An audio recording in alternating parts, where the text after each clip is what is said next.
Sí. Καλησπέρα σας. Ευχαριστώ καταρχήν την Οργανωτική Επιτροπή του Συνεδρίου και την κυρία Γεωργιάδη προσωπικά για την πρόσκληση.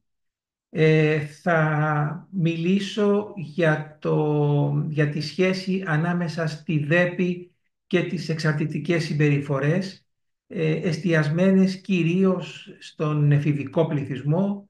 ε, και βέβαια όταν μιλάμε για εξαρτητικές συμπεριφορές, το μυαλό μας πάει κατευθείαν στις εθιστικές ουσίες, σε αυτό που ενδεχομένως όχι και πολύ σωστά, όχι πολύ επιστημονικά μιλάμε για ναρκωτικές ουσίες, νόμιμες και παράνομες. Να υπενθυμίσω εδώ ότι η σχέση του ανθρώπου με τις εθιστικές ουσίες είναι πάρα πολύ παλιά, πιθανά και πριν από το 8 και 10.000 π.Χ. Ξέρουμε πολύ καλά για τη χρήση του οπίου, της κάναβης και του αλκοόλ αργότερα από εκείνα τα χρόνια ήδη. Βέβαια, από τότε έχουν αλλάξει πάρα πολλά στο κομμάτι των εξαρτησιογόνων ουσιών και αυτές οι αλλαγές έχουν να κάνουν με πολλούς παράγοντες. Οι πιο πολλοί από αυτούς συνδέονται καταρχήν με τις εξελίξεις που έγιναν στις επιστήμες και κυρίως στη χημεία. Ο άνθρωπος πια μπορεί και επηρεάζει τις χημικές ουσίες και παράγει συνεχώς νέα και προφανώς πιο τοξικές, πιο επιδραστικές ουσίες. Από την άλλη υπήρξε μια μαζική και υπάρχει μια μαζική παραγωγή των ουσιών. Υπάρχει μια τεράστια εμπορευματοποίηση και ένα τεράστιο κέρδος πίσω από την διακίνηση των ναρκωτικών ουσιών και ασφαλώς έχει αλλάξει πάρα πολύ και ο ρόλος που παίζουν πια οι ουσίες στη ζωή μας, από εκεί που κάποτε ήταν συνδεδεμένες με κοινωνικές, θρησκευτικές τελετές ή ήταν σημαντικό φαρμακευτικό όπλο. Σήμερα πια δεν ισχύει τίποτα από όλα αυτά. Σήμερα οι ουσίες έχουν μια άλλη δράση στην πορεία των ανθρώπων και ειδικά των νέων ανθρώπων. Όμως πέρα από τον εθισμό σε ουσίες, ήδη από τη δεκαετία του 80 έχουμε παρατηρήσει κάποιες άλλες συμπεριφορές που μοιάζουν με τις εξαρτήσεις. Και από παλιότερα ξέραμε την παθολογική χαρτοπεξία, το τζόγο, που δεν ανήκε στις διαταραχές όμως των εθισμών, ανήκε στις διαταραχές των παρορμήσεων, αλλά πέρα από το τζόγο μια πληθώρα συμπεριφορών, οι πιο πολλές από αυτές συνδεδεμένες άμεσα με τη ζωή μας, όπως είναι το διαδίκτυο, με την ευρύτερη έννοιά του, οι σεξουαλικές συμπεριφορές, το φαγητό, οι αγορές, η άθληση, η αγάπη και η εργασία. Πράγματα δηλαδή με τα οποία είμαστε σχεδόν με όλα από αυτά, είμαστε πολύ ταυτισμένοι, εξοικειωμένοι. Αυτές λοιπόν οι συμπεριφορές αποκτούν σε κάποιες περιπτώσεις μια εξαρτητική μορφή. Και έτσι μιλάμε σήμερα για δύο είδη εξαρτήσεων, για δύο είδη εθισμών, τους χημικούς εθισμούς ή τους εθισμούς από ουσίες και τους μη χημικούς ή συμπεριφορικούς εθισμούς. Καταλαβαίνετε προφανώς ότι τα πράγματα εδώ, σε αυτούς τους λεγόμενους συμπεριφορικούς εθισμούς, δεν είναι πολύ εύκολα, γιατί πώς θα βάλεις το όριο φυσιολογικότητας ή μη σε αυτό που ονομάζουμε σεξουαλική συμπεριφορά. Τι είναι φυσιολογικό και τι δεν είναι σεξουαλική συμπεριφορά. Πού είναι το φυσιολογικό όριο σε αυτό που ονομάζουμε στις αγορές. Έτσι. Πού είναι το φυσιολογικό όριο στην αγάπη. Οπότε εδώ τα πράγματα γίνονται πολύ πιο δύσκολα σε σχέση με τους εθισμούς από τις ουσίες. Παρ' όλα αυτά, ήδη από το 2013 το DSM, που είναι το Αμερικάνικο Ταξινομικό Σύστημα των Ψυχικών Διαταραχών, ήδη έχει βάλει τη διαταραχή τζόγου στις λεγόμενες συμπεριφορικές εξαρτήσεις και τη διαταραχή διαδικτυακού παιχνιδιού σαν μια κατηγορία που θέλει περαιτέρω μελέτη για να ενταχθεί και αυτή επίσημα. Η διαταραχή τζόγου θεωρείται επίσημα πια εξαρτητική συμπεριφορά και το ICD-11, που είναι το αντίστοιχο ταξινομικό σύστημα της Παγκόσμιας Οργάνωσης Υγείας, έχει κάνει ένα βήμα περισσότερο, έχει και αυτό κατηγοριοποιήσει διαταραχή τζόγου συμπεριφορικές εξαρτήσεις, αλλά και το διαταραχή παιχνιδιού, το gaming, είτε αυτό είναι ψηφιακό, είτε είναι αναλογικό με τις παιχνιδομηχανές. Τώρα, αυτές οι δύο κατηγορίες εθιστικών συμπεριφορών έχουν βέβαια, όπως θα δείτε, και μια πολύ μεγάλη αλληλεπικάλυψη. Είναι αυτό που ονομάζουμε στην ψυχιατρική συνοσυρότητες. Έτσι βλέπετε λοιπόν ότι ο τζόγος, ο παθολογικός τζόγος, έχει μια πολύ μεγάλη συνοσυρότητα με χρήση ουσιών. Βλέπετε τα άτομα που έχουν προβλήματα με τον τζόγο έχουν από 35 έως 63% πιθανότητα να έχουν εμπλοκή με ουσίες στη ζωή τους. Τα άτομα που έχουν εξάρτηση από το διαδίκτυο μπορεί να έχουν έως και 38%. Τα άτομα με ψυχαναγκαστικές αγορές επίσης υψηλά ποσοστά συσχέτισης με τις εξαρτήσεις με ουσίες. Άρα υπάρχει μία συνοσυρότητα ανάμεσα στις δύο αυτές κατηγορίες των εθισμών.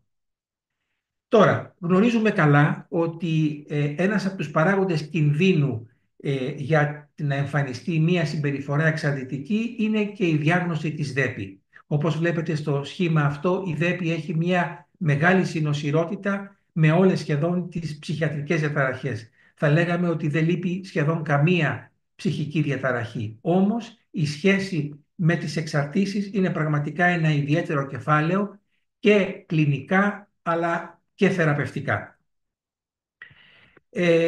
Να δούμε λίγο τι μας λένε τα επιδημιολογικά δεδομένα που τις πιο πολλές φορές μας δίνουν ισχυρές ενδείξεις για τη σχέση ανάμεσα στη ΔΕΠΗ και τη χρήση ουσιών. Βλέπετε από μία μετανάλυση παλαιότερη, παιδιά με ΔΕΠΗ, παιδιά με διάγνωση ΔΕΠΗ έχουν τριπλάσεις πιθανότητες να καπνίζουν και να εξαρτηθούν από τον καπνό στην εφηβεία και στην ενήλικη ζωή.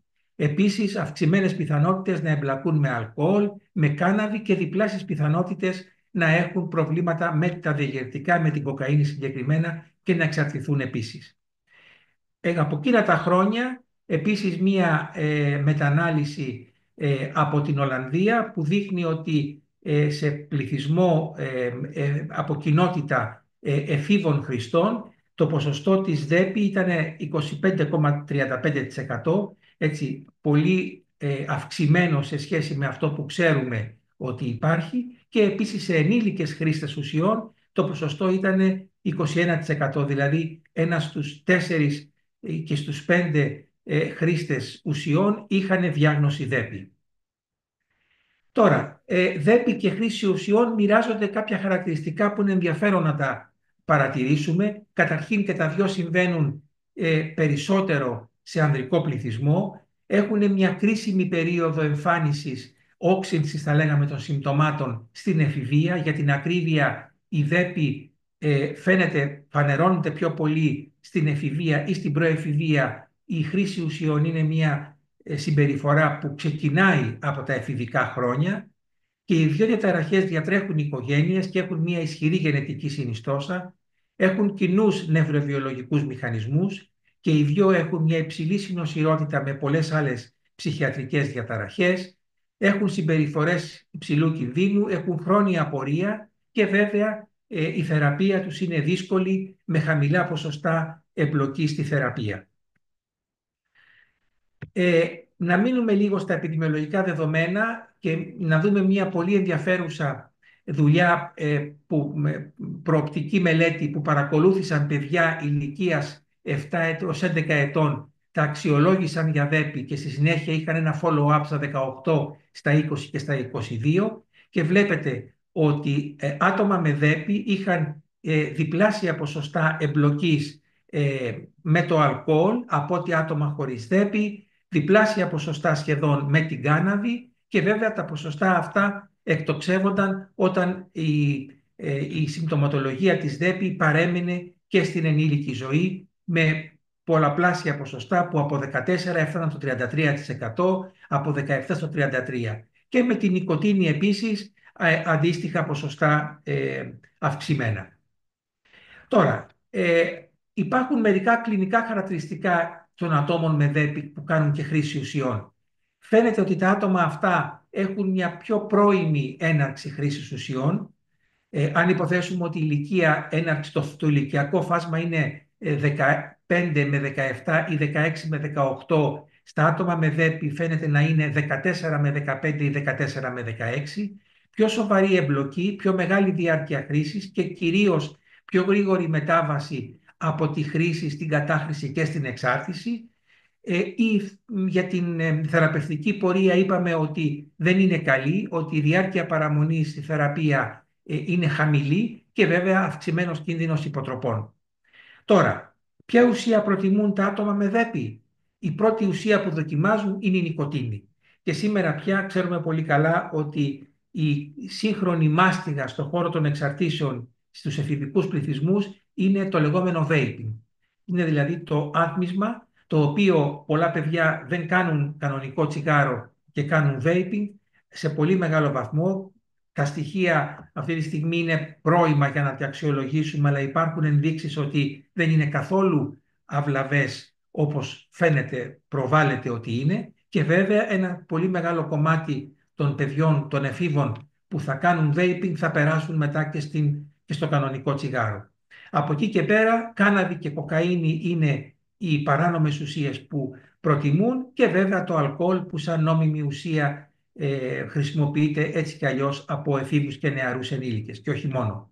Τώρα, δεν υπάρχει κάτι ιδιαίτερο σχετικά με τον τύπο της ΔΕΠΗ και την ουσία προτίμησης. Ενδεχομένως, με μια επιφύλαξη κρατήστε το αυτό, ότι στο μεικτό τύπο, στο συνδυασμένο τύπο φαίνεται να υπάρχει μια περισσότερη προτίμηση, ας το πούμε έτσι, σε κοκαίνη και αλκοόλ, ενώ στον τύπο της απροσεξίας έτσι περισσότερο αναφέρεται η νοικοτήνη και η κάναβη. Τώρα, να δούμε λίγο τι γίνεται με το τσιγάρο. Όπως είπαμε, είναι η πρώτη ουσία που δοκιμάζουν τα παιδιά και οι έφηβοι με ΔΕΠΗ. Βλέπετε τα ποσοστά είναι συντριπτικά, ενώ ένα 10 με 24% των εφήβων χωρίς ΔΕΠΗ θα καπνίσουν. Τα ποσοστά εδώ εκτοξεύονται στο 19 έως 46%.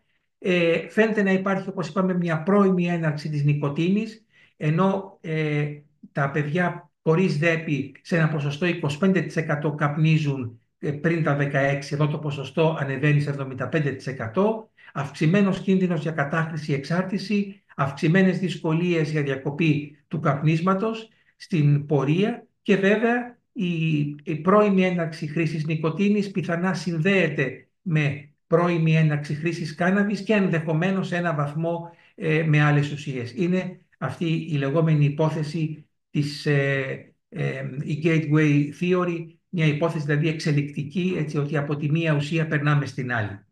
Τώρα, πώς δικαιολογείται η αυξημένη χρήση νοικοτήνης στον πληθυσμό αυτό? Η νοικοτήνη φαίνεται να ενισχύει την προσοχή και τη συγκέντρωση, απελευθερώνει ντοπαμίνη, σερωτονίνια και τυλοχολίδι. Γενικότερα φαίνεται να έχει μια θετική επίδραση σε αυτές τις γνωστικές λειτουργίες, αλλά βέβαια αυτό γίνεται μόνο στην πρώιμη φάση. Στη χρόνια χρήση η νοικοτήνη προφανώς επηρεάζει αρνητικά τις νοητικές λειτουργίες και ειδικά αυτές που αναφέραμε πριν.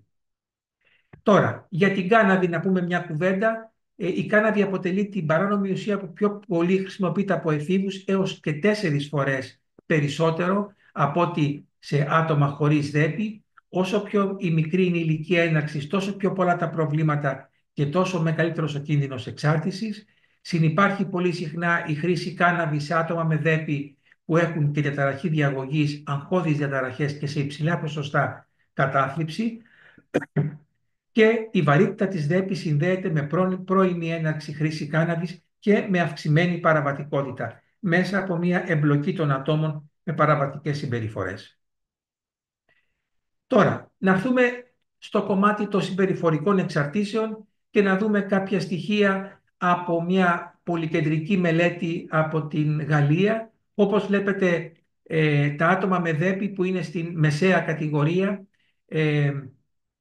φαίνεται να έχουν σε πολύ υψηλότερο ποσοστό συμπεριφορικές διαταραχές, όπως είναι η εξάρτηση από το διαδίκτυο. Βλέπετε 8,4 σε άτομα με ΔΕΠΗ, 34,5 στα άτομα με ΔΕΠΗ, καταναγκαστικές αγορές 11,8 40, ο προβληματικός τζόγος από 9,3 20%, δηλαδή βλέπουμε πολύ υψηλά ποσοστά εμπλοκής σε τέτοιες συμπεριφορές από άτομα που έχουν δέπη. Τώρα, αναφορικά με τον τζόγο, όπως αναφέραμε πριν, είναι η ουσία η οποία είναι η πρώτη που αναγνωρίστηκε σαν συμπεριφορική εξάρτηση. Φαίνεται ότι υπάρχει μια σημαντική συσχέτιση, ποσοστό 20 έως 30% των ατόμων με διαταραχή τζόγου έχουν ιστορικό διάγνωσης δέπη και αντίστροφα τα άτομα με δέπη έχουν πολλαπλάσια ποσοστά εμπλοκής με τον τζόγο σε σχέση με εκείνους που δεν είχαν τη διάγνωση. Τώρα, σε μια μετανάλυση του Dowling το 2015 φάνηκε ότι ο πολλασμός της δέπη ανάμεσα στα άτομα που αναζήτησαν θεραπεία για τζόγο ήταν 9,5% με μια μεγάλη ετερογένεια, έτσι, από 1,3 έως 20%. Τα άτομα που αναζήτησαν θεραπεία για τζόγο και είχαν παράλληλα τη διάγνωση είχαν πιο μεγάλη εμπλοκή και πιο πολλά προβλήματα με το τζόγο, πιο προβληματικές πεποιθήσεις, γνωσίες σχετιζόμενες με το τζόγο, πιο υψηλά ποσοστά ψυχιατρική συνοσηρότητα, αυξημένα επίπεδα αυτοκτονικής συμπεριφοράς και αυξημένη παρορμητική συμπεριφορά σε σχέση με εκείνους που δεν είχαν τη διάγνωση. Δηλαδή και πιο πολλά προβλήματα με τον τζόγο και πιο υψηλή ψυχοπαθολογία. Τώρα, οι παράγοντες που επηρεάζουν τη σχέση μεταξύ δέπη και διαταραχής τζόγου φαίνεται να είναι σε μεγάλο βαθμό οι αγχώδεις και καταθλιπτικές εκδηλώσεις, στοιχεία προσωπικότητας όπως είναι η οριακή, ψυχοπιαστικά γεγονότα, εργασιακό στρες, η εξάρτηση από το στρες και από το αλκοόλ, και η παρορμητικότητα. Τώρα, τα άτομα με διαταραχή τζόγου και δέπη συνήθως είναι πιο νεαρά άτομα, δηλαδή πιο μικρής ηλικίας εμπλέκονται με τον τζόγο, με πιο μεγάλη εμπλοκή, με σημαντικά μικρότερη ηλικίας ένας και με αυξημένα προβλήματα εργασιακά.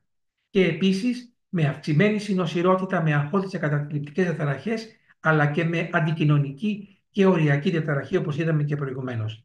Η οριακή και αντικοινωνική διαταραχή είναι εκείνες οι διαταραχές προσωπικότητας που πιο συχνά συνδέονται με εξαρτήσεις. Ας δούμε και μία μελέτη από Έλληνες εφήβους μαθητές από 51 σχολεία της Αθήνας, ένας σημαντικός αριθμός μαθητών, 5,6 του δείγματος είχαν διάγνωση διαταραχή τζόγου, αρκετά ψηλό ποσοστό. Φάνηκε ότι η αυξημένη συσχέτιση με τον τζόγο είχαν κυρίως διαταραχές διαγωγής και η επικινητικότητα, η δέπη. Η παρορμητικότητα και η αδυναμία ελέγχου της συμπεριφοράς είναι στοιχεία τα οποία θα λέγαμε είναι πυρηνικά στην δέπη, φαίνεται να αποτελούν το έδαφος για την εμφάνιση εξαρτητικών συμπεριφορών όπως είναι ο τζόγος. Τώρα, δύο στοιχεία, δύο κουβέντες για την αιτιοπαθογένεια της δέπη με τη διαταραχή τζόγου. Συζητιέται πολύ το κομμάτι της παρορμητικότητας, ότι αποτελεί ένα κοινό παρανομαστή ανάμεσα στη δέπη και στη διαταραχή τζόγου. Επομένως, η έντονη παρορμητικότητα που χαρακτηρίζει τα άτομα με δέπη αποτελεί ένα παράγοντα κινδύνου για να εμφανιστούν οι προβληματικές συμπεριφορές. Και μάλιστα υπάρχει και μια συζήτηση, υπάρχει και μια υπόθεση ότι τα άτομα με δέπη μπλέκουν με τζόγο μέσα από ένα συνδυασμό παρορμητικότητας, αντικοινωνικότητας και ενδεχομένως και χρήσης εθιστικών ουσιών.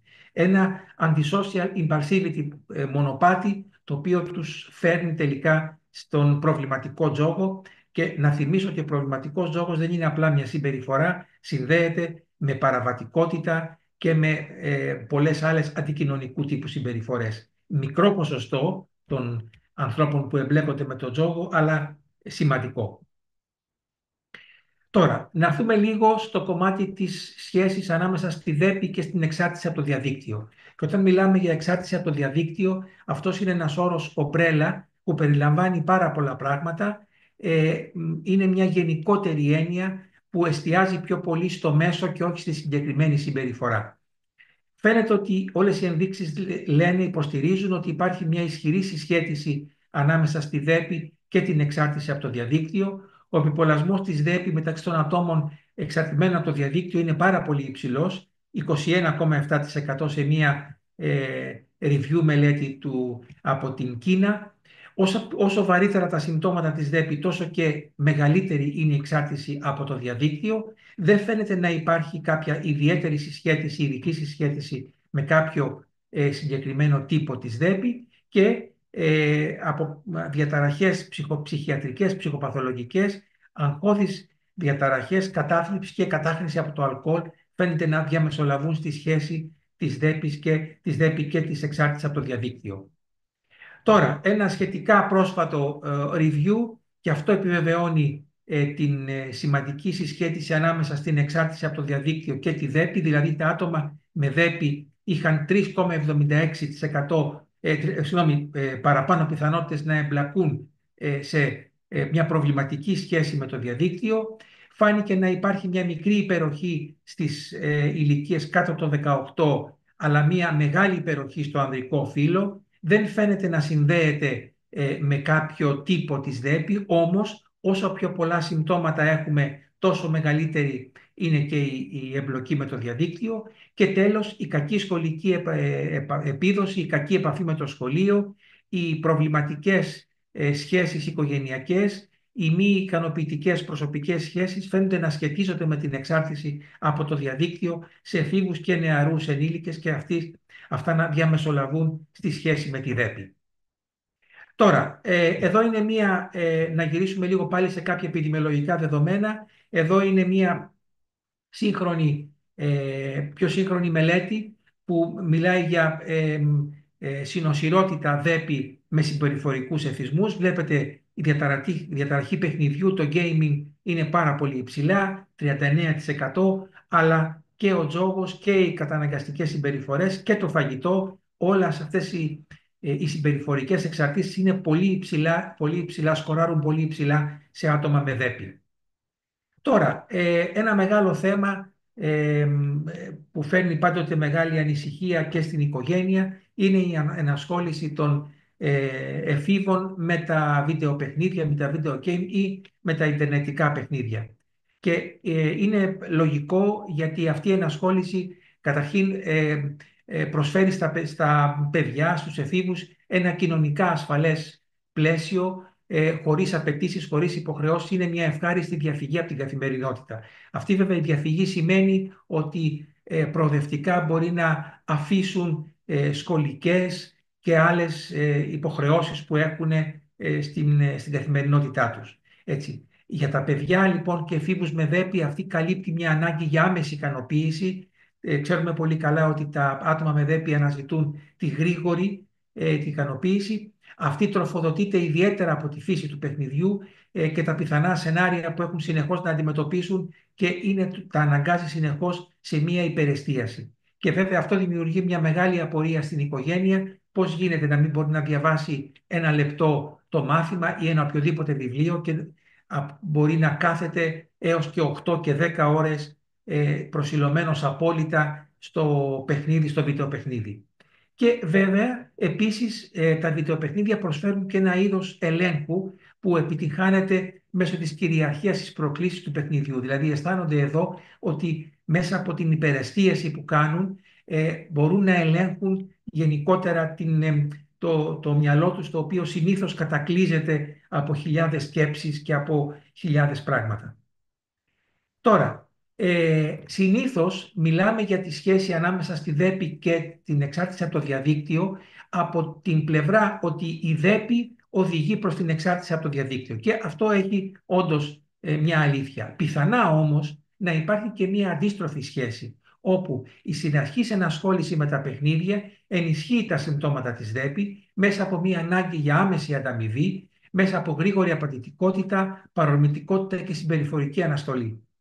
Υπάρχουν μελέτες που δείχνουν ότι το να έχει ένα παιδί στα 20, ένας νεαρός ενήλικας στα 20 ΔΕΠΗ, αυξάνει σημαντικά τον κίνδυνο να εξαρτηθεί από το διαδίκτυο 5 χρόνια αργότερα, και αντίστροφα το να είναι εξαρτημένος από τα παιχνίδια στα 20 αυξάνει την πιθανότητα να έχει πολλά συμπτώματα ΔΕΠΗ στα 25 του χρόνια.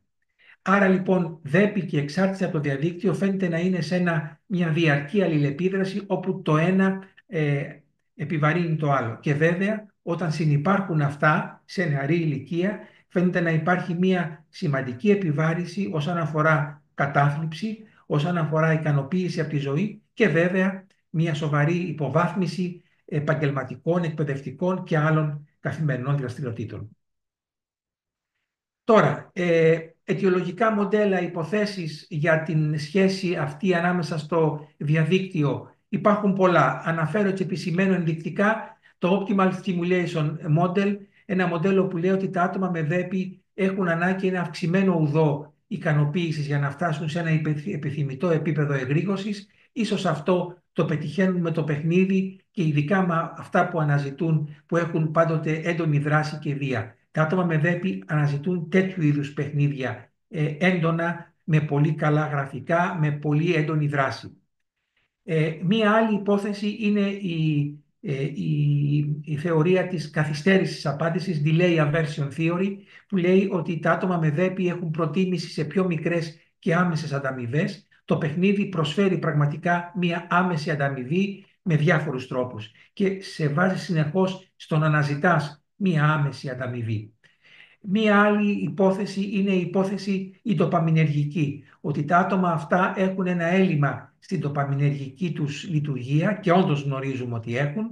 Έτσι, φαίνεται λοιπόν ότι η ενασχόληση με το παιχνίδι, όπως βέβαια και η χρήση ουσιών, φαίνεται να αυξάνει την έκκληση ντοπαμίνης και να λειτουργεί θεραπευτικά σε εισαγωγικά, έτσι, στα άτομα αυτά. Βέβαια, γνωρίζουμε πολύ καλά ότι αυτή η αύξηση ντοπαμίνης και με τις ουσίες αλλά και με την εμπλοκή με το διαδίκτυο αλλά και με άλλους εθισμούς είναι μόνο στην αρχική φάση της εξαρτητικής συμπεριφοράς. Και τέλος, μια άλλη θεωρία είναι ότι ίσως είναι η υπόθεση της οπτικής προσοχής. Ίσως η ενασχόληση με το διαδίκτυο βελτιώνει την οπτική προσοχή που ξέρουμε ότι είναι πολύ επηρεασμένη στα άτομα με ΔΕΠΗ.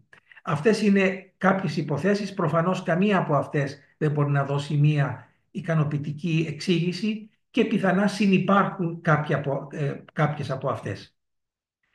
Τώρα, θα κλείσω με ένα θεραπευτικό κομμάτι και τι κάνουμε, πώς διαχειριζόμαστε τους εφήβους που έχουν μία εμπλοκή με το διαδίκτυο και με αυτό που ονομάζουμε τεχνολογικούς εθισμούς, είτε αυτό λέγεται κινητό, είτε αυτό λέγεται οτιδήποτε συνδέεται με το διαδίκτυο. Καταρχήν πρέπει να αποδεχτούμε την πραγματικότητα που λέει ότι το διαδίκτυο είναι μέσα στη ζωή μας, έτσι. Δεν χρειάζεται δαιμονοποίηση, δεν χρειάζεται κινδυνολογία, δεν χρειάζεται να το απαξιώσουμε, να το υποτιμήσουμε. Γιατί είναι αλήθεια ότι χωρίς το διαδίκτυο σήμερα η ζωή μας δεν μπορεί να προχωρήσει, δεν μπορεί να λειτουργήσει.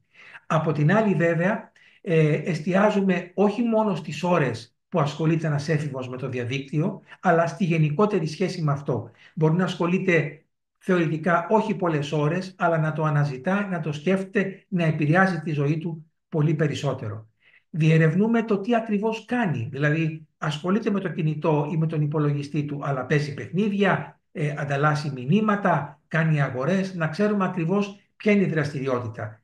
Συζητάμε μαζί του για τις ανάγκες, τι σημαίνει ότι ασχολείται τόσες πολλές ώρες με το διαδίκτυο και με την όποια συμπεριφορά σχετίζεται με αυτό. Αξιολογούμε την υπόλοιπη ζωή του, δραστηριότητες επαγγελματικές, τι κάνει με τα μαθήματά του, αν ασχολείται, αν έχει εξωσχολικές δραστηριότητες και γενικότερα βλέπουμε τη ζωή του και πέρα από το διαδίκτυο και πέρα από την ενασχόληση αυτή.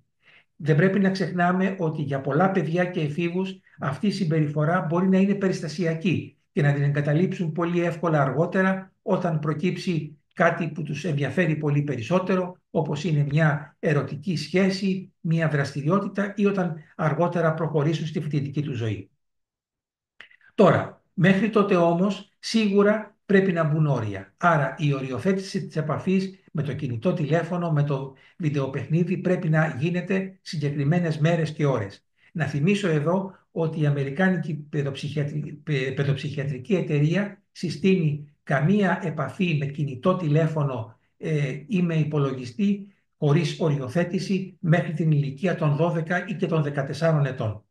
Τώρα, από εκεί και πέρα, όταν η οικογένεια είναι με τα παιδιά, καλό είναι να αποφεύγει κανείς να χρησιμοποιεί, εκτός αν είναι απαραίτητο βέβαια, το κινητό του τηλέφωνο ή τον υπολογιστή του, να καθορίζονται στιγμές που κλείνουν όλες οι ηλεκτρονικές συσκευές. Αυτές οι στιγμές λέγονται unplugged moments και να αξιοποιεί το χρόνος δημιουργικά, με ζωντανή επικοινωνία, με δραστηριότητες και βέβαια αυτό που βλέπουμε πάρα πολύ συχνά σε ένα τραπέζι, σε ένα εστιατόριο, όλη η οικογένεια να είναι απασχολημένη κάθε μία με το δικό της κινητό, καμιά φορά και με τάμπλετ κλπ.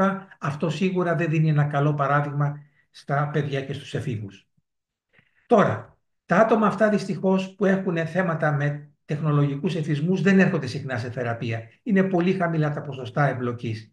Και ο στόχος της θεραπείας δεν είναι ακριβώς το να μην ασχοληθεί ένας έφηβος με το διαδίκτυο, με τον υπολογιστή, με το κινητό του, αλλά είναι να αποκτήσει μια διαφορετική σχέση με αυτό.